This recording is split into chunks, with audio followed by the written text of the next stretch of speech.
It's your Locked On Flyers podcast for Thursday, March 30th, your daily dose of Flyers news, analysis, and high quality content that is wondering if we'll actually get to see Claude Giroux tonight. He was sick yesterday. I'm pretty sure we will. All right, well, we'll see. We're going to preview that game. We're going to do a prospect profile on Bryce Brodzinski, who we talked about earlier in the week, and then get into some hockey ops jobs and what they mean and what they could mean for the Flyers, all on today's show. You're Locked On Flyers, your daily podcast on the Philadelphia Flyers. Part of the Locked On Podcast Network, your team every day.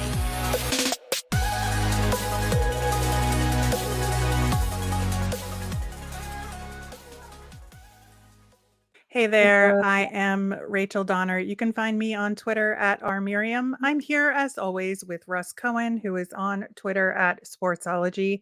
Thanks for making us your first listen every day. You can follow the show on Twitter and Instagram at Locked On Flyers. You can also email us at lockedonflyers@gmail.com or comment over on YouTube.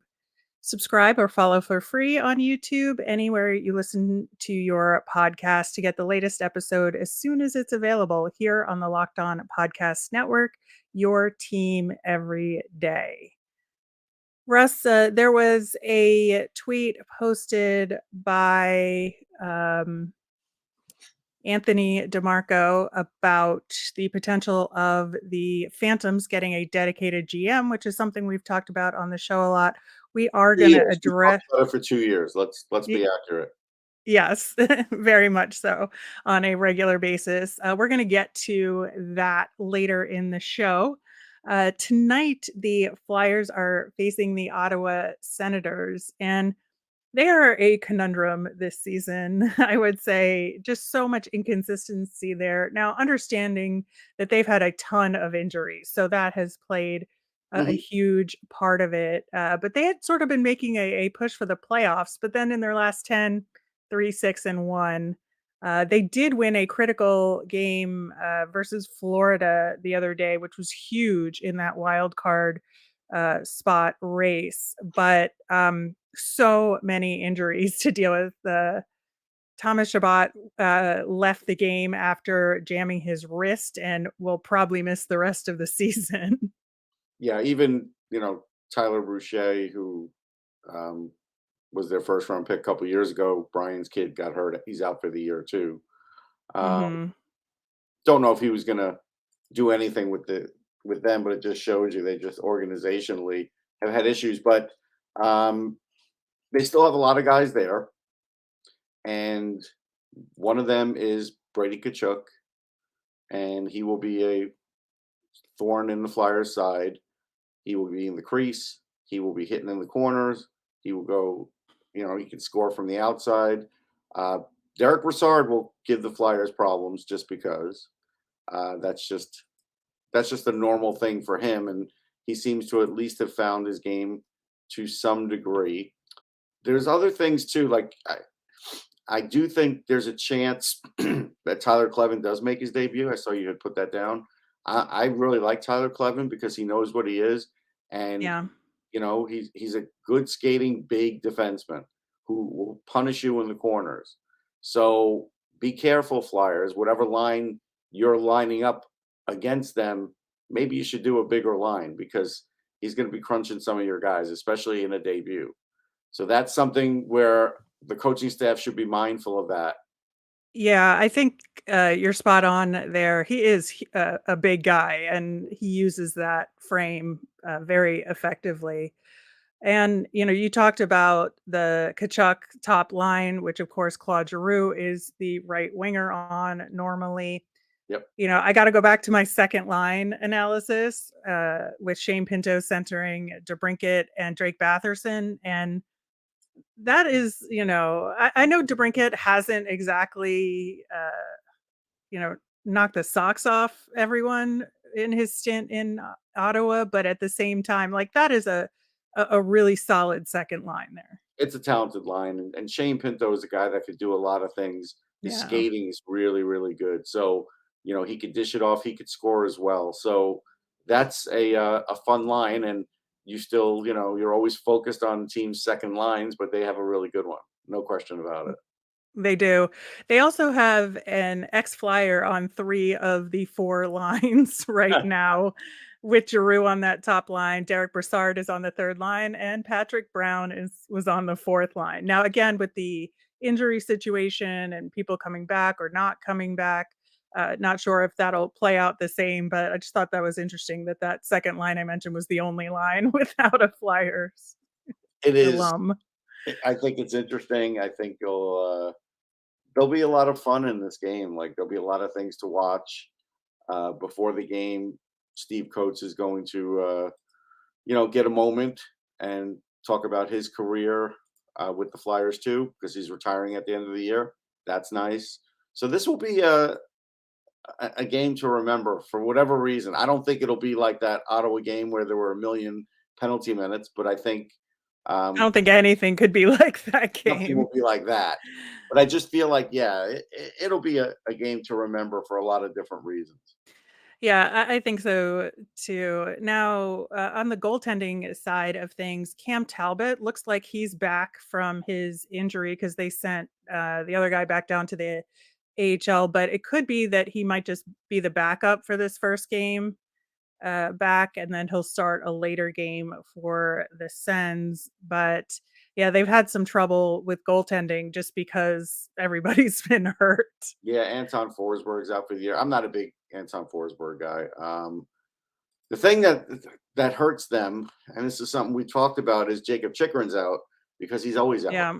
and this is why it's hard to trade for Jacob Chikrin and give up all the assets because he's always hurt. He never plays a full season. Yeah, that's why, like, that deal was a very risky one Yes. for Ottawa to make. I mean, I think, all things being equal, I understand why they did it.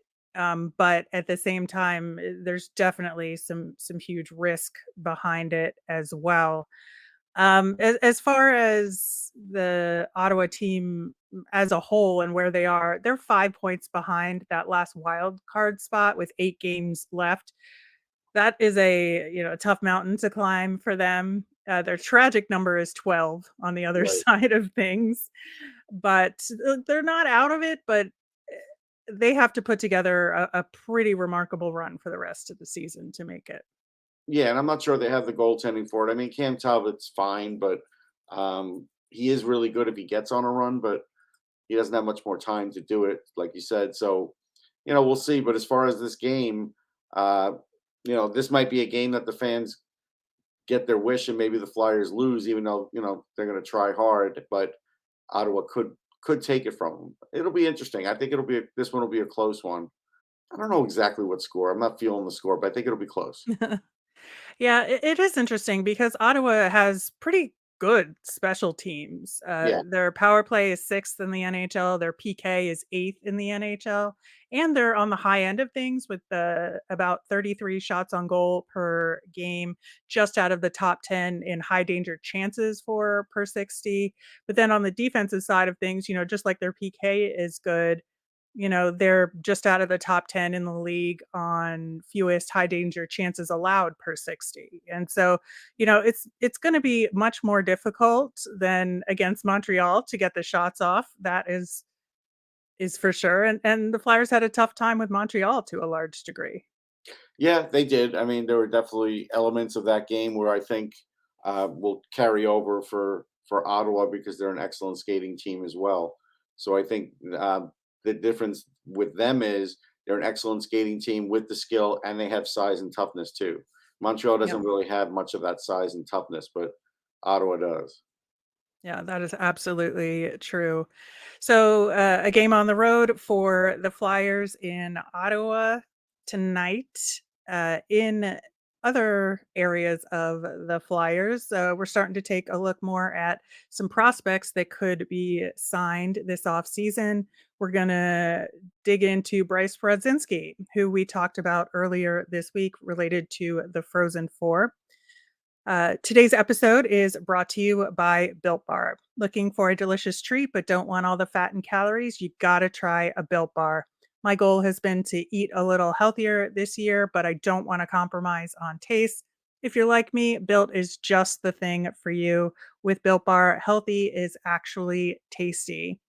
And why are they so good? Well, they're covered in 100% real chocolate and come in amazing flavors like churro, peanut butter brownie, and coconut almond.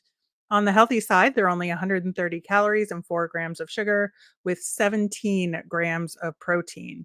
And now you don't need to wait around to get a box. For years, we've been talking about ordering Built Bars at built.com. Now you can get them at Walmart or Sam's Club. So head to your nearest Walmart today. Go to the pharmacy section. They've got 4 bar boxes of cookies and cream, double chocolate, or coconut puffs. At Sam's Club, run in and grab a 13-bar box with hit flavors like brownie, batter, and churro. You can thank me later. All right, Russ. Bryce Brodzinski. He is the Flyers' 7th-round pick from 2019, so deep into the draft. Currently unsigned, and he's a right wing at the University of Minnesota, finishing up his senior year. And you know, you don't often see a 7th rounder get signed, and, I think that the prospects for him, at least going into the first couple years of his college career, didn't really expect the Flyers to hit on this one, but he has a lot of potential, and he has grown his game over the 4 years, and that's what's so nice, I think, about some guys who do spend the full 4 years in college. It Mhm. gives them an opportunity to grow in a really supportive environment, but is also like a really good competitive game. Yeah, as far as signing him, I think they should. I look at him and say, yeah, even if he's, you know, fourth liner, it's fine. I know Flyers fans are like, "We have too many third and fourth liners." You know what? You let that work stuff settle itself and work itself out. You let the coaching staffs work that out. He's a player that has a lot of energy. He's a player that is good in the locker room. He's fast. He plays in the dirty areas. He can score a little bit. He's but he's like a firecracker out there, and he's an overachieving guy that will run through a brick wall. I want those guys on my team. I don't care what line they're playing on. The Flyers need more of that. They need energy like that in their organization. Right. And if he tops out at the AHL, so what? The Right. Phantoms need guys like that too. Yeah. Yeah, you I can't think buy all your players for the Phantoms, and you want them to some degree to be homegrown players. So even if that guy doesn't make it, he's helping your other guys that will make it, and that creates, what you want as far as a cohesive environment instead of just, bringing in like, AHL guaranteed AHL players, on 1-year contracts. I don't like that. I'd rather have organizational guys. Yeah, me too. And, he has grown his game over these 4 years. 30 points in 38 games this season, up slightly from last season where he had 26 points in 39 games. He's had 9 points in the last 10 games, has completely rocked this Frozen Four tournament so Yep. far. As we mentioned earlier this week, he was the most outstanding player in the Fargo region. Yep. Four goals and 1 assist in regional play. He got a hat trick versus Canisius in the first round of the tournament. They're going to face Boston University in the semifinal this weekend. And he's done all that being on the second or third line at Right. Minnesota. And you can't crack top line minutes for a guy like him when that top line is Cooley with Nice and Snuggerud, right? Yeah, Cooley, Knies, and Snuggerud, it's practically a pro line, so Ex there is no way. exactly, exactly, and so when a guy is excelling in a program that's as highly touted as Minnesota, with a top line like that, and he can stand out on his own, I think that's a sign that he is gonna, be a good fit, I think, in the Right. Flyers Yeah, organization. you call him the minute everything's over with. You don't let any time lapse. Don't give him anything to think about. Again, make sure you have enough contracts. That's my thing for the Flyers. I haven't looked at it lately, but make sure you have enough contracts after this season ends to be able to bring these guys aboard because you don't want to miss out on one just because some people be like, he's a seventh rounder, he only can play this, only can do that. Mhm. Yeah, you know what? Sometimes you need these guys. Yeah, and, even, right now they've got, 4 contract spots open, but they've already signed Emile Andre, Right. so, um, So they're a good setup. besides him and Jay O'Brien, who else is there from Yeah, college, yeah. right? No, and that would be it. And that's it. We already know Cutter Gauthier is going back, so we don't need it now. Right. I mean, it could be for Jackson Nelson, like I'd like, but who also was on that team, which could give you some good cohesiveness, if nothing else. If it, with the Phantoms and maybe later with the Flyers. I mean, Brodzinski's brother played a lot for the Rangers, Yep. so these guys are hockey players, and you want to bring them aboard. And I'd be all for it. Uh, Watch him in the Frozen Four. He really is good out there. He does a lot of different things. He's a two-way player. He's a guy that you won't have to teach a lot to either. No, and I'll put a link to this in the show notes, but, his goal versus St. Cloud that he got the opening goal for Minnesota in that game in the second round of the tournament, and it just shows, like, hockey smarts, Yeah. where he's the guy that in that play was a trailer, and he got himself in the exact right position to get the pass from behind the net, and he was in the right place and with enough time to set up a shot, and it was almost an easy goal for him, Mhm. in that scenario, and that's the kind of smarts that you want to see from a guy that when you're not the fastest, I mean, his skating could improve, Yeah, that's I for mean, it's sure. not pretty to watch, but he gets from A to B, and I think his speed Yeah. is okay. Yeah, like, and so if you're not the absolute fastest out there, if you're gonna be the trailer, you have to be a good trailer, and you have to Right. know where to be and anticipate, and he does just that Yeah, all the time in his game. yeah. I mean, again, bring him aboard. Don't waste any time on this one. It's a no-brainer. It really is. It's a no-brainer. And be happy. You got a seventh round pick. He's now in your organization. Good for you. You could check that off as a good draft pick. Yeah, I think so too. And like I said, with the end of the college season coming up and knowing that there's going to be a lot of turnover with the Flyers in this off season, I think you have the room, the contracts to spare because they're going to let a bunch of guys go and they're not going to sign as many in return like as Right. fill in because they have prospects in the system that are going to that already have contracts that are gonna fulfill those roles, Conceivably. and Yeah. yes, I would anticipate that as, a strategy to try and, like, really develop players and focus more on player development, and Bryce Brodzinski is ripe for that kind of environment. Yeah. Yeah. I really like him. He's fun to watch. Everybody should go watch him. Really a good guy. He was in camp in 2019. You can go to sportsology.com. I wrote about him there. I really like him. Yeah, and, one of the things, that I mentioned near the top of the show that could help him is actually having a GM for the Phantoms and Mhm. helping manage that roster and what goes on there. And coming up next, we are going to talk about what that role could mean for the Phantoms and the Flyers, as well as talk about what is the job of the president of hockey ops. The tournament is heating up, and there's no better place to get in on the action than FanDuel, America's #1 sports book. That's because right now FanDuel is giving new customers a no sweat first bet up to $1,000. That's up to $1,000 back in bonus bets if your first bet doesn't win. Just go to fanduel.com/locked on and sign up today to claim your no sweat first bet. Then you can wager on everything from money line to point spreads to which team will be cutting down the net, all on an app that's safe, secure, and super easy to use. So don't miss your shot at a no sweat first bet up to $1,000 when you join FanDuel today. Just go to fanduel.com/locked on to sign up. Make every moment more with FanDuel. So, Russ, we had our mailbag segment yesterday.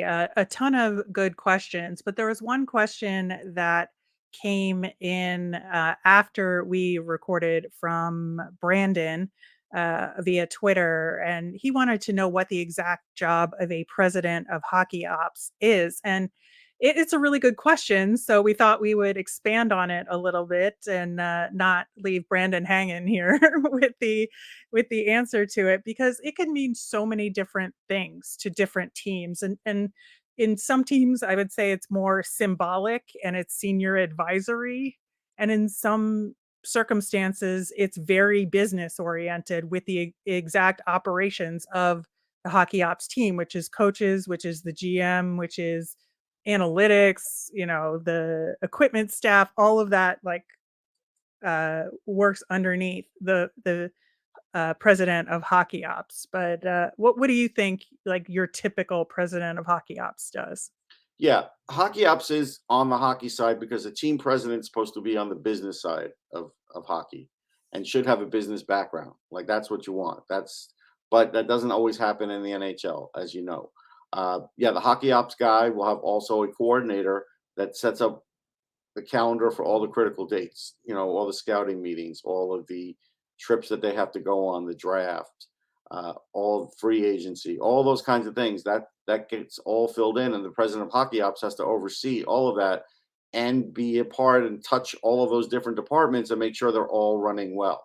So you're kind of like the, almost like the foreman of a business where, yeah, you've got to make sure everything's running like a fine-tuned machine. So you've got to be in constant contact with everybody. So you have to have good communication. You should have good digital communication, meetings, all those kinds of things have to happen. Right, and that includes, like, departments like travel and Yeah, logistics, yeah, right? And making sure players get their visas so that they can, enter and leave the country as they need to, in order to play, and so there's a lot to it, in terms of what makes a hockey ops department run, and so the president really has to be a good manager, but that being said, like I said, there's guys who are just former players who kind of fill those roles, and they've been around hockey ops departments, or maybe they were a GM and got failed up, or a GM that got promoted, hmm where it's just more of like a figurehead leadership role, and the department heads actually are the ones doing the work yeah. It shouldn't on a be like day to that day though. basis. It Yeah. shouldn't, only because, like, as an example, you know, you coordinate all those meetings with the scouts that for the draft, the final one, everything. You get that big round table meeting. You go to the draft. After the draft, you got to start setting up rookie camp. So you set up your time for rookie camp. That's when the coordinator kind of lets all of us know when rookie camp is, after they have everything set up, travel and otherwise visas and otherwise for all their new players and ones that do want to come, like the college ones that could afford it and all of that. Then you got to start thinking about training camp and how that's going to work. And, if you're going to still have it at the same location, or you're going to kind of have it like at a, in a mountain resort for a couple days and then go to your location, all those things get figured out. And then you still have to have the, certain amount of rookies that will get invited to that and eventually get dispersed to other places. Usually, it's not the college players. Usually, that's when the European ones and Canadian Hockey League ones go. We saw last year there was quite a few couldn't make it because there were a lot of college young players in the Flyers organization that they can't do that. But you set all that up. You set up training camp, all of that. Free agency also same thing. Where are they going to hunker down? Where are they going to meet about that? All of that stuff, that all has to get done, and that's why it really shouldn't be a figurehead, because it really can be a detail oriented job. Like you said, yes, every department could handle it on their own, but the last thing you want in a business is every department working independently. That's not what you're supposed to do. Right. So I do think that this whoever the Flyers are going to put in this position, I would hope they have a great deal of operations management Yeah, experience, that they know, like you said, they know how to communicate, they know how to make different pieces of the puzzle work together well, and yeah. know how to make sure that everything that should be interconnected within in the organization is, and that everybody has the tools and resources to do their job best. Another big thing, because they're all going to ask you for stuff. We need this. We need that. Exactly. And you've got to come up with a list and And prioritize. yeah, Yeah, so there's a lot going on there. One of the jobs that ostensibly will now get hired is a GM for the Lehigh Valley Phantoms. And like we've been saying for the past couple of years, the Phantoms need their own GM to manage personnel on that team. Yep. And some might ask, well, why? Why can't like Hold these the an coach more assistant accountable, GM? and to hold the coach more accountable too. Yeah, and there's the question, why can't a Flyers assistant GM take on that role amongst, other things, and I just think you need a dedicated person there because not only do they have to manage, the roster like a GM would in terms of filling in the AHL players, but making sure that there's, if possible, some consistency from year to year to support your prospects. Right, and the Uh AHL has their own trading deadline, and yeah, Mhm. the Flyers made some trades, but if you have a guy that's dedicated to that, you could do a lot better with that. So yeah, there's a whole bunch of that, stuff like that. Like I said, you've got to hold the coach more accountable. You could also uh, take a look at what's going on with training methods and all of that.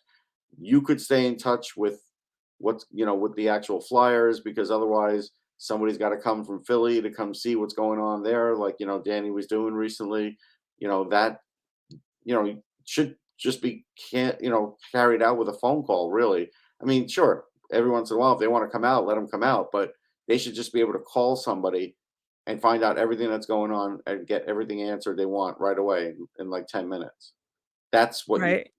that's streamlined, that's smart. That's not Yeah, what and they're doing. And making sure that, proper information about all the players is being tracked so that any given moment you have complete, statistical data on the player. What is their health Yeah, situation? What have they been doing for their last, 5 to 10 games? In the event of a call up, you want it not just based on the gut feeling of a coach. You want it based on actual, like, right. tracked information, and having a GM that can manage all of that, I think it is really key in having a successful AHL affiliate for your team, that they need to be able to work together seamlessly in order to, accomplish what the NHL club wants to do. Yeah, and really you want somebody that has done this before. If you're bringing in somebody that's a first-time person with everything else that's going on with the Flyers, I wouldn't recommend it. Yeah, and I think that if they can swipe somebody from a different AHL team, I think that would, Mhm. that's been really successful. Yep. I think that would be a good start, and give them a path to moving up in the Flyers organization. Because I think that's part of it too, is that if you're hiring somebody as the GM of an AHL team, they have to have, a Some path for issues. themselves. Yeah. But you want them to have some experience, because again, there's a certain amount of inexperience that's going to be in the Flyers front office this year. You don't want that at every level. You just don't. Yeah, absolutely. So, yeah, that's some little detail description of why certain positions are important in hockey management.